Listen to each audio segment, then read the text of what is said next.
दोस्तों, आप सभी का स्वागत है एक बार फिर से मेरे यूट्यूब चैनल एजुकेशन नंबर 1 पर। और आज हम दोस्तों कक्षा 10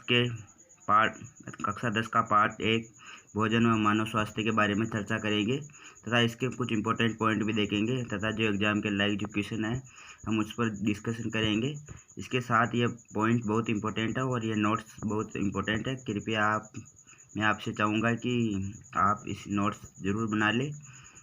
इसके लिए आपको क्या करना है, सबसे पहले आप अपने पेन कॉपी लेकर बैठिए ताकि आपको हर एक पॉइंट का अच्छे से नोट्स बनाया जा सके। तो हम आपको बारी बारी से एक एक क्वेश्चन का डिस्कशन करते हैं। मैं आपको पहला बताता हूँ, संतुलित भोजन। संतुलित भोजन क्या होता है दोस्तों? वह संतुलित भोजन ये वाला है। संतुलित भोजन क्या होता है? सभी पोषक तत्वों से युक्त भोजन, मतलब वह इसमें कार्बोहाइड्रेट, वसा, विटामिन आदि सभी पोषक तत्व उपलब्ध है, तो उसे क्या कहते हैं? हम संतुलित भोजन कहते हैं। असंतुलित भोजन क्या हो जाएगा दोस्तों? अगर पोषक तत्वों की कमी होगी तो असंतुलित भोजन होगा। कुपोषण क्या होगा? यदि लंबे समय तक यदि पोषक तत्वों की कमी रहती है, मतलब असंतुलित भोजन लंबे समय तक यदि किसी को मिलता है तो क्या होता है? असंतुलित भोजन मिलता है तो क्या होता है? बिल्कुल मैं आपको बता देता हूँ, असंतुलित भोजन मिलता है तो क्या होगा? कुपोषण होगा। और कुपोषण होने के कारण उसके पेट फूल सकता है, अनेक रोग हो जाएंगे, विटामिन कुपोषण हो जाएगा। कुपोषण में 3 प्रकार। विटामिन कुपोषण क्या होता है? मैं आपको पहले भी ट्रिक दे चुका हूँ विटामिन कुपोषण की। भाई विटामिन कुपोषण आप क्या कर सकते हो विटामिन कुपोषण के बारे में? तो विटामिन ए है, विटामिन बी है, विटामिन B2 है, विटामिन B3 है, विटामिन सी है, विटामिन डी है। तो विटामिन ए की कमी से रतौंधी होता है। क्या होता है? रतौंधी। और विटामिन इससे क्या, रतौंधी क्या होता है? रात को कम दिखाई देता है। इससे क्या होता है? रात को कम दिखाई देता है। विटामिन B1 की कमी से क्या होता है दोस्तों? विटामिन B1 की कमी से होता है बेरी नामक रोग हो जाता है। और इसमें क्या होता है? हृदय की धड़कन जो होती है, हृदय कमजोर होता है और पेशियाँ भी कमज़ोर होने लग जाती है। इसके साथ विटामिन B2 के क्या होता है? राइफलोविनोसिस हो जाता है। मुख के और किनारे होठ त्वचा फट जाती है, आपको देखा होगा। अगला विटामिन B3 प्लेग्रा नामक रोग होता है। क्या होता है? विटामिन B3 से प्लेग्रा नामक रोग होता है और इससे जीव त्वचा पर पपड़ी आ जाती है। विटामिन सी से सक्रिय और मसूड़ों में खून आता है। और विटामिन डी से रिकेट्स नामक रोग हो जाता है, जिससे हड्डियाँ मुड़ जाती है। हम इसे एक ट्रिक से भी याद रखते हैं। देखो हमें ट्रिक क्या है, आपको पहले तो विटामिन का नाम लिख लेना है। Vitamin A, B1, B2, B3, C और D। तो अब यह क्या, ए नहीं आएंगे और एक का मतलब रोग याद करने हैं ना आपको, तो इसलिए आपको ये करना, आपको एक ट्रिक राता, मैं आपको बता देता हूँ ट्रिक क्या है। राता बेर खाके रानी पसरी। क्या होगा इसमें? क्या होगा? खाके को हम साइलेंट रखेंगे। खाके को क्या रखेंगे? हम साइलेंट रखेंगे, वरना और हम वक्का ही चलेगा अपना वैसा के वैसा। जैसे र यानी बन गया रतौंधी, बेर यानी बन गया बेरी, रानी यानी बन गया राइफलोविनोसिस रोग, और पा यानी बन गया पेलेग्रा, मतलब विटामिन B3 की कमी से। और विटामिन सी की कमी से कौन सा हो जाता है? सक्रिय। और विटामिन डी की कमी से हो जाता है कौन सा? रिकेट्स नामक रोग हो जाता है। अब हम प्रोटीन कुपोषण के बारे में चर्चा कर लेते हैं। प्रोटीन कुपोषण क्या है? तो वह कुपोषण जो प्रोटीन की कमी से होता है, प्रोटीन कुपोषण कहलाता है। इसके भी 2 रोग होते हैं। पहला रोग है क्वाशियोकोर रोग। क्वाशियोकोर रोग क्या होता है? मतलब बच्चे के पेट फूल जाता है, भूख कम लगती है, त्वचा पीली सूखी और धब्बेदार हो जाती है। इसकी रोकथाम के लिए गर्भवती महिलाओं को क्या देना चाहिए? संतुलित आहार देना चाहिए, जिसे आंगनबाड़ियों में दिया जाता है। उसे पैकेट दिए जाते हैं खाने के। इसके अलावा जो भी गर्भवती महिला है, माँ का दूध, जो बच्चा है उसे माँ का दूध देना चाहिए। प्रोटीन और वसायुक्त भोजन देना चाहिए। और दूसरा मरेस्म रोग क्या होता है? इसमें ऊर्जा की कमी हो जाती है। प्रोटीन के साथ क्या होता है? प्रोटीन तो होती है, इसके साथ ऊर्जा की कमी हो जाती है, जिससे क्या होता है? आँखें कांतिहीन हो जाती है, शरीर सूखकर दुबला पतला हो जाता है। अगला पॉइंट है खनिज कुपोषण। हम डिस्कशन करते हैं थोड़ा सा। खनिज कुपोषण क्या है? खनिज कुपोषण हमारे शरीर में मुख्यतः 3 प्रकार के तत्वों की कमी हो सकती है। पहला तो है वह तत्व कौन सा? कैल्शियम है, एक लौह तत्व है, एक आयोडीन है। तो क्या प्रमुख स्रोत क्या है? दूध, अंडे हो, हरी सब्जियाँ इनकी कैल्शियम का। और कमी से होने वाले रोग कौन से हो सकते हैं? हड्डियाँ और दांत कमजोर हो सकते हैं। और अगला है लौह तत्व। इसमें अंडे, मांस, बाजरा और ये दूध, हरी सब्जियाँ सभी आते हैं। रक्त की कमी हो जाती है या एनीमिया नामक रोग हो जाता है। ये इंपॉर्टेंट है। एनीमिया रोग किसके कारण होता है? लौह तत्व की कमी के कारण होता है। ये इंपॉर्टेंट है भाई। ये रोग एनीमिया रोग है जो किसके कारण होता है? जो लौह तत्व की कमी होती है उसके कारण ये रोग होता है। अगला है आयोडीन। आयोडीन क्या होता है? हरी पत्ती सब्जियाँ, काला नमक या नमक की में भी आयोडीन पाया जाता है। तो इसकी कमी से इसे जो खाते नहीं है तो इसके थायरोक्सिन हार्मोन निर्माण में ये सहायक होता है, लेकिन फिर बाद में थायराइड या घेंगा नामक रोग हो जाता है। और अगला क्वेश्चन, अब हम नया टॉपिक को डिस्कशन करेंगे, वह है जल और आवश्यकता। हमारे यह नया टॉपिक है बिल्कुल, जल हमारे शरीर के लिए क्यों आवश्यक है, जल की हमें क्या आवश्यकता है, जल को हमें क्या क्या उपयोग करना चाहिए, सदुपयोग करना चाहिए, इसके लाभ बता देता हूँ मैं पहले। शरीर में आवश्यक जलीय जो भी क्रियाएं होती है शरीर में, वो सभी जल के माध्यम से संपन्न होती है। जल का लाभ क्या है हमें बताएं। पहला लाभ तो जल का इम्पोर्टेंट यह है कि शरीर की क्या होगा, जल से क्या होगा, शरीर की सभी उपापचय क्रिया होती है। उपापचय मतलब अपचयन और उपचयन, मतलब जो क्रिया टूटती है, जुड़नी, जो भी तोड़ना है जोड़ना है, किसी को तोड़ना जोड़ना है, मतलब किसी को तोड़ना और जोड़ना है तो उसका क्रिया कौन करेगा, जल के द्वारा संभव होगी हमारे शरीर में। मतलब भोजन टूट रहा है, भोजन से जो भी ग्लूकोज बन रही है वापस जुड़ रही है, जो भी क्रियाएं हो रही है वो हमारा क्या करेगा, भोजन ही शरीर में जल ही करेगा। दूसरा, जो भी हमारे पदार्थ जहरीले पदार्थ होते हैं, टॉक्सिक होते हैं, उसे बाहर निकाल देता है जल बिल्कुल। इसलिए तो डॉक्टर कहते हैं भाई सुबह शाम सुबह उठते पहले 2-3 गिलास जल का पियो, ताकि क्या होता है जो भी हमें टॉक्सिक है वो हमारे पेट में चल जाए और मूत्राशय से या फिर हमारे उत्सर्जन तंत्र के द्वारा वो हमारे शरीर से बाहर निकल जाए। इसलिए ये इम्पोर्टेंट चीज़ है कि हम जल हमारे शरीर के जो भी टॉक्सिक या जहरीले पदार्थ है उनको बाहर निकाल देता है। अगला है शरीर चुस्त और ऊर्जावान बनाए रखता है। शरीर ऊर्जावान बनता है, बिल्कुल बात है। शरीर की रोग प्रतिरोधक क्षमता बिल्कुल बढ़ती है और शरीर में जो आवश्यक चर्बी होती है, सुबह अगर जल पियेंगे आप तो आपके शरीर में क्या आवश्यक चर्बी नहीं होगी और किसी प्रकार की एलर्जी बिल्कुल भी नहीं होगी। शुद्ध जल पियेंगे तो एलर्जी बिल्कुल भी नहीं होगी, ये 100% गारंटी। अगला क्वेश्चन, पथरी का खतरा बिल्कुल नहीं होगा। सर्दी जुकाम भी बहुत कम होती ही नहीं है बिल्कुल भी। और दूषित जल के क्या प्रभाव हो सकते हैं, दूषित जल की क्या होती है, हैजा हो सकता है, पेचिस जैसी बीमारी हो सकती है दूषित जल पीने से। वायरल संक्रमण के कारण हेपेटाइटिस या पीलिया हो सकता है। और बालानार, और आपने एक नाम सुना होगा इम्पोर्टेंट ऑफ बाला या नारू रोग, ये राजस्थान में पहले हुआ था 2000 में, और 2000 अभी तो बिल्कुल भी नहीं है, का ये केस भी नहीं है। ये दूषित जल के कारण हुआ था। इसका नाम जो भी इसका वायरस है या कृमि है, इसका सॉरी वायरस नहीं, इसका कृमि है। कृमि क्या होता है, इसका कृमि का नाम है ड्रैकनकुलस मेंडिनेसिस। ये क्वेश्चन पूछा भी गया पहले भी और शायद अब आगे भी आ सकता है, ड्रैकनकुलस मेंडिनेसिस। और अगला क्वेश्चन है जंक फूड। टॉपिक नया टॉपिक अपने साथ, जंक फूड। और जंक फूड खाने से क्या होगा, जंक फूड खाने से क्या होगा, मोटापा, मधुमेह और रक्तचाप बढ़ेगा। क्या होगा, अगर आप जंक फूड खाते हो, जैसे पिज़्ज़ा, पास्ता, बर्गर आदि खाते हो, तो आपका क्या होगा, मोटापा बढ़ेगा, मधुमेह या शुगर के रोगी होंगे आप, और हाई बीपी भी आपको होगी।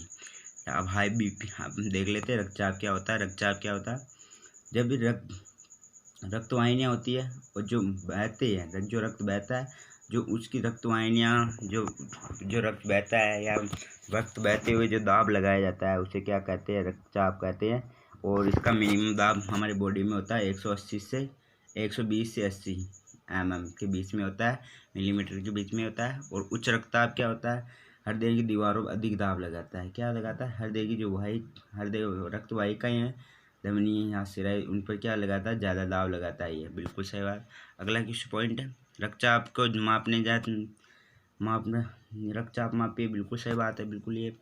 और इसको इंग्लिश में क्या नाम है, ये मुझे आप कमेंट करके ज़रूर बताइएगा, मैं आपको बता दूंगा। इसका इंग्लिश में नाम है स्फिग्नोमेनोमीटर है इसका नाम। क्या है दोस्तों, स्फिग्नोमेनोमीटर। और इसका हिंदी में नाम रक्तचाप मापी। अगर आप एग्जाम में रक्तचाप मापी कराएंगे तो बेस्ट रहेगा। अगला क्वेश्चन, और जो भी हाई बीपी जब हो जाती है, ब्लड प्रेशर बढ़ जाता है, क्या होगा, हृदय रोग होगा, दिल का दौरा पड़ेगा, बिल्कुल सही बात, हृदय रोग होगा, दिल का दौरा पड़ेगा। और इसके लक्षण क्या होता है, हृदय गति बढ़ जाती है और दौरा की स्थिति उत्पन्न हो जाती है। और इसका कारण क्या हो सकता है, आपको क्रोध हो सकता है, भूख से भोजन ज़्यादा कर ले तो भी आपको दिक्कत हो सकती है। इसलिए हिसाब आने खाइएगा। चीनी, मसाले, घी, तेल, चाय, सिगरेट सेवन करने से भी ये समस्या होती है। और श्रमहीन जीवन में मतलब आपका जीवन बिल्कुल व्यस्त नहीं है, बिल्कुल आप बैठे ठाले बैठे हो तो भी आपको ये समस्या, मोटापे की समस्या हो सकती है या फिर रक्तचाप आपका बढ़ सकता है। निवारण के लिए क्या करना चाहिए, आपको पोटेशियम युक्त भोजन खाना चाहिए, ताज़ा फल व युक्त रेशे और सलाद खाने चाहिए। और इसके साथ ही कैल्शियम मैग्नीशियम की मात्रा संतुलित लेनी चाहिए। और इसमें क्या जो भी बंद डिब्बे हैं उनकी सामग्री बिल्कुल बंद कर दिया आप, और खाए नहीं, बिल्कुल भी नहीं खाए। वनस्पति और जो वनस्पति घी आता है, डालडा घी, नाम तो सुना ही होगा डालडा घी का।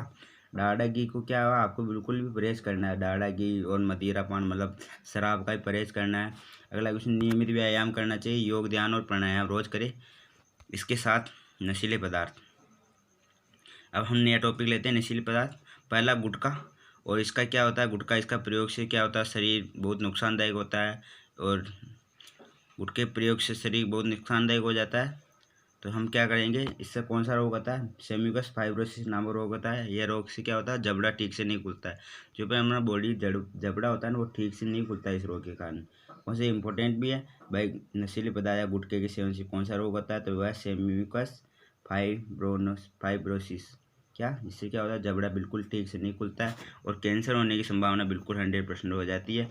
और इसका वैज्ञानिक नाम देख लो, निकोटिना टेबोकम। ये इंपॉर्टेंट है, वैज्ञानिक नाम पे आप पूछ लिया जाएगी तंबाकू वैज्ञानिक नाम क्या है, तो आपको डायरेक्ट बताना है कि निकोटिना टेबोकम। और इसका कुल कौन सा, सोलेनेसी कुल का ये पादप है। कौन से कुल का पादप है, सोलेनेसी कुल का पादप है ये बिल्कुल। अगला क्वेश्चन, इसकी क्या हानियाँ हैं, या हानियाँ क्या क्या है भाई, तंबाकू सेवन से आपके शरीर में क्या क्या इफेक्ट पड़ता है। तो इफेक्ट में सीधी बात है कि इससे क्या होता है, मुंह गले और जीभ की बिल्कुल कैंसर हो जाता है। आपको बिल्कुल बिना देखे लिखना है कि कैंसर तो होता ही है, बिल्कुल कोई बात नहीं, इसमें कोई दिक्कत वाली बात। अगला क्वेश्चन है, तंबाकू में उपस्थित निकोटीन धमनी स्पंदन दर बढ़ जाती है। धमनी की स्पंदन मतलब धमनी कि जो भी रक्त, वो मैंने बताया आपको भाई, रक्त वगैरह होता है तो दाब लगाता है, उससे सेवन क्या होता है, प्रेशर बढ़ता है। अगला क्वेश्चन, गर्भवती महिलाओं के भ्रूण के विकास की कमी हो जाती है। बिल्कुल सही है, ये एग्जाम की दृष्टि से बहुत इंपॉर्टेंट टॉपिक है आपके लिए। अगला, सिगरेट रुधिर या परिवहन क्षमता कम हो जाती है, और हमारे रक्त की बॉडी जो होती है आने जाने की क्षमता भी कम हो जाती है। और मदिरा में क्यों क्या पाया जाता है, एथिल अल्कोहल। ये इंपॉर्टेंट है। मदिरा का प्रमुख घटक कौन सा है, तो आपको बताना है एथिल एल्कोहल। एथिल अल्कोहल मदिरा प्रमुख घटक है। और इसका मदिरा के बारे में देखेंगे क्या होगा, इसकी मात्रा एल्कोहल एसिड एल्डिहाइड में बदल देता है, या क्या, इसे यकृत एसिड एल्डिहाइड जो कि हमारे शरीर के लिए बहुत खतरनाक चीज़ है। और अगला, सामंजस्य और नियंत्रण कमजोर हो जाता है। अल्कोहल पीने से अपना बॉडी का जो भी दारू वारू पीते हैं ना, उन्हें देखना है कि वो लटकते चलते हैं, इधर टल्ले खाते चलते हैं, देखा होगा आपने, नहीं देखा होगा देख लेना। आपके आसपास में जो भी शराबी है उन्हें आसानी से, उसका क्या, शरीर का सामंजस्य कमज़ोर हो जाता है, स्मरण शक्ति में भी कमी आती है, तंत्र का बुरा प्रभाव पड़ता है, और इसके साथ ही आर्थिक कमजोरी भी आ जाती है। अब हम देखेंगे अफीम का वैज्ञानिक नाम पेपेवा सोमनिफेरम है। और इसमें क्या पाया जाता है, मार्फिन कोडीन निकोटीन सोम और पेपेवरिन। क्या पाया जाता है दोस्तों, देख लो आप, इससे क्या होगा, मार्फिन कोडीन निकोटीन सोमनिफेरिन और पेपेवरिन। तो आप दो तो ऐसे याद कर लो, पेपर से होगा पेपेवरिन, सोमनिफेरिन, और तीन याद रख लो, मार्फिन कोडीन और निकोटीन, तीनों याद रख लो अच्छी तरीके से। अगला, और हीरोइन जो भी पदार्थ होते हैं वो ऐसे ही अफीम में होते हैं, हीरोइन।